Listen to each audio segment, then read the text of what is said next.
Let us recap. 3 years ago, you were sent to the center of the Earth as part of a top-secret mission to ensure the delivery of Little Orpheus, an atomic-powered capsule. You promptly vanished until you casually wandered up to Molodiyozhnaya station 3 years later, claiming to have saved the world, but lost Little Orpheus in the process. Is this correct? Yes, General, it is, but... You are charged with many crimes against the state, including desertion, lying to a superior officer, and sedition. Any one of these charges bears the punishment of execution by firing squad.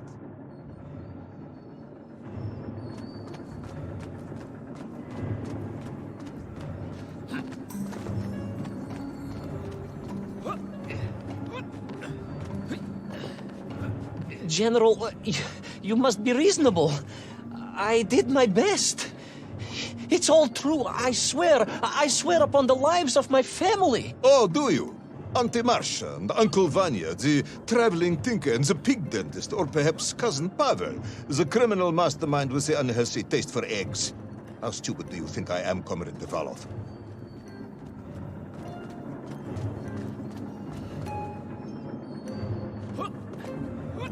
Sudayu, it is all true. Maybe your toy maker, or was it watchmaker, Faza, who apparently taught you all he knew, despite being killed when you were less than 5 years old. I was a fast learner? You have precisely 1 minute to convince me not to summon the guards and have you shot on the spot. A minute? A lifetime. It's all I need, General.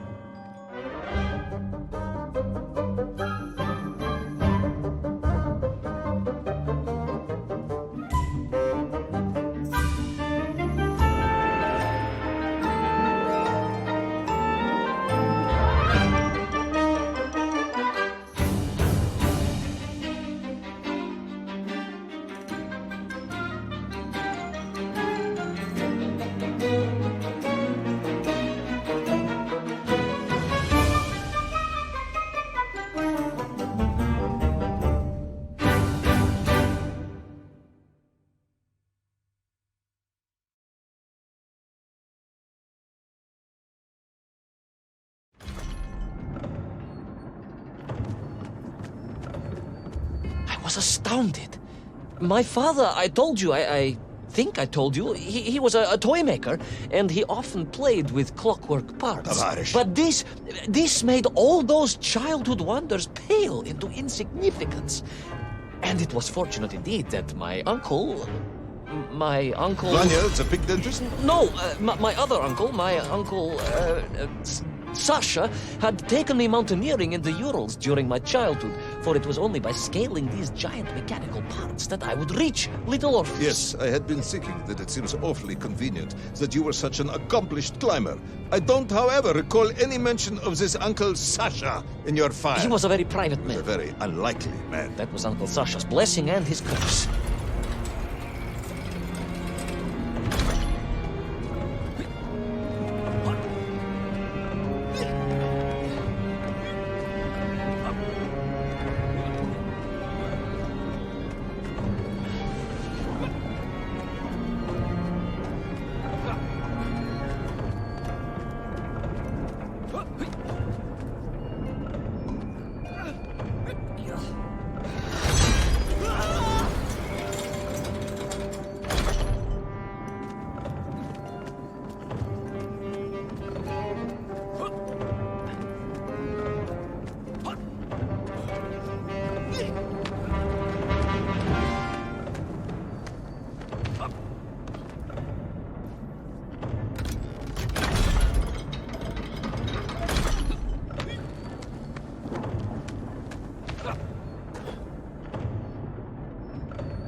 Those great wheels and cogs clashed and boomed.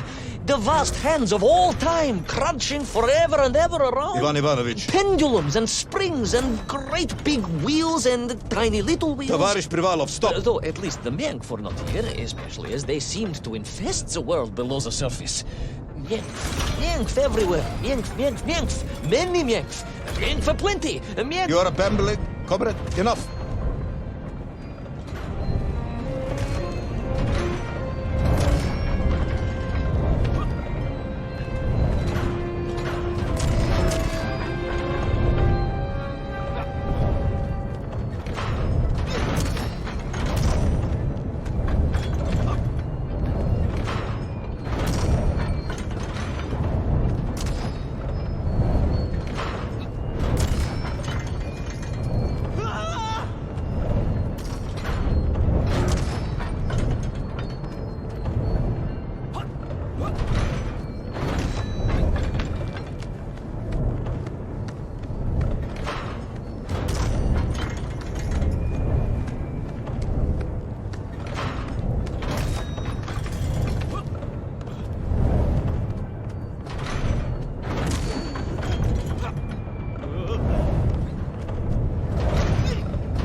But where was Toll? Aha! High above. On the clock face, perhaps. With his radios and his crystals. Now, if I could just reach him, I could use the bomb. There is no bomb. You have no idea how to make a bomb. You have no idea about how to do anything one might actually expect of a cosmonaut. The bomb? Ivan Ivanovich! General? Time is up.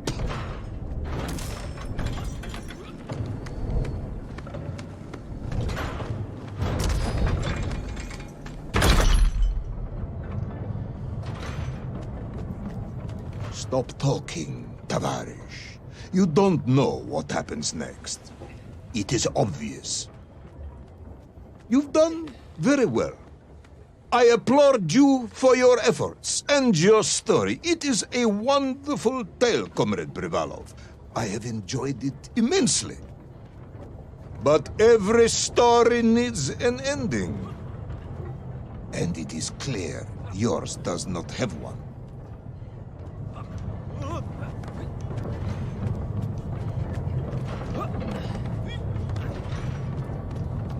I just need more time. I think that even if I gave you all the time in the world, it would not be enough.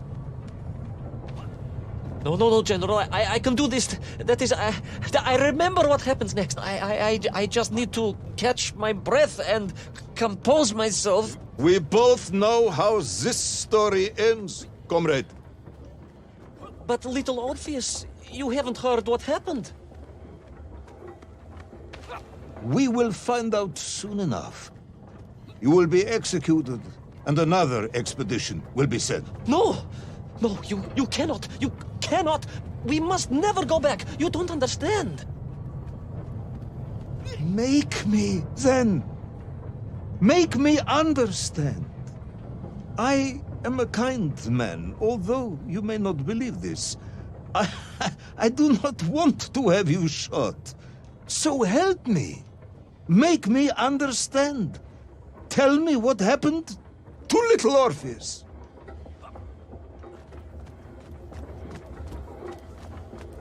It was... Ivan Ivanovich? It was... it was... No. I'm sorry, General. I'm sorry, I have no idea. You are right. I simply cannot think what happened next. It's just... a blank, General. There's nothing there. I am very tired, you see. Comrade Privalov. Ivan You're right. It's over, General. Perhaps you would be so kind as to write to my mother for me. Of course I will. You are a kind man, as you have said.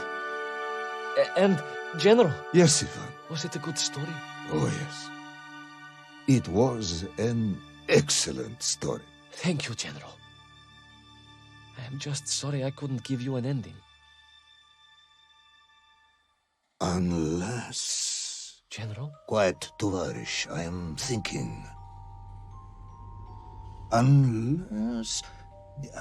I seem to remember that there were many problems with little Orpheus during production. General?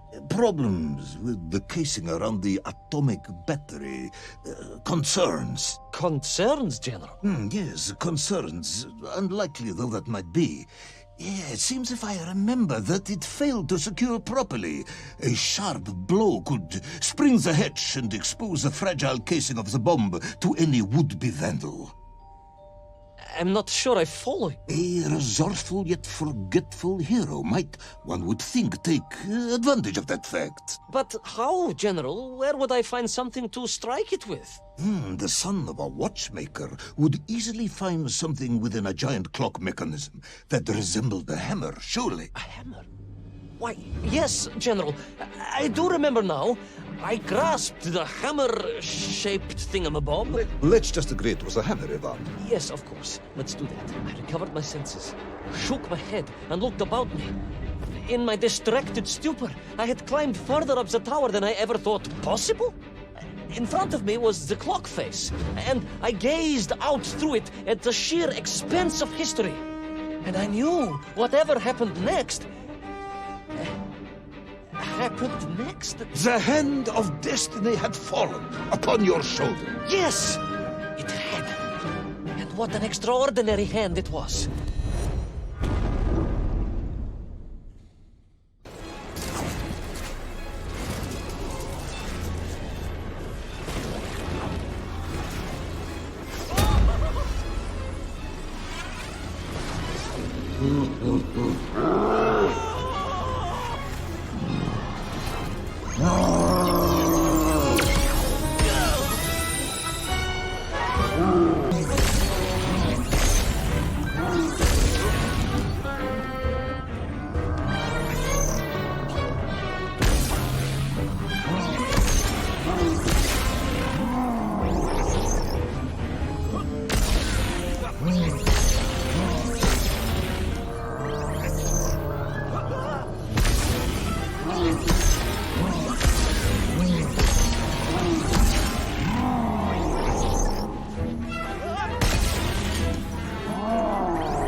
And so, Tol was defeated.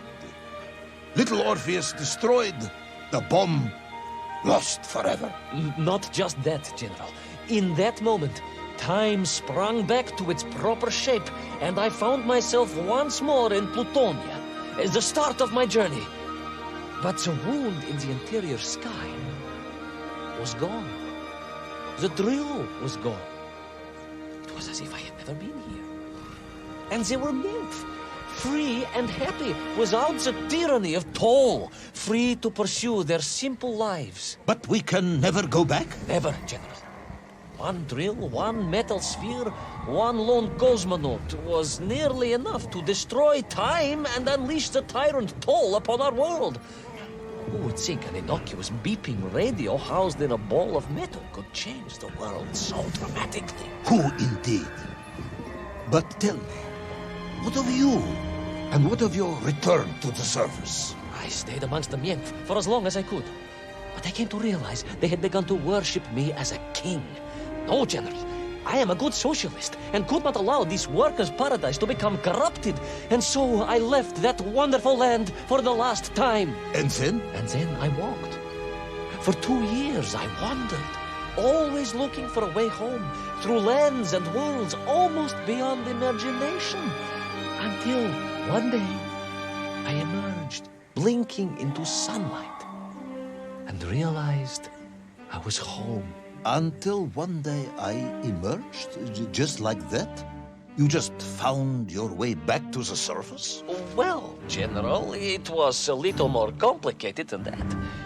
There were great obstacles to overcome, and terrible challenges to face, and incredible lands to explore. Enough, Ivan. Little Orpheus is lost forever.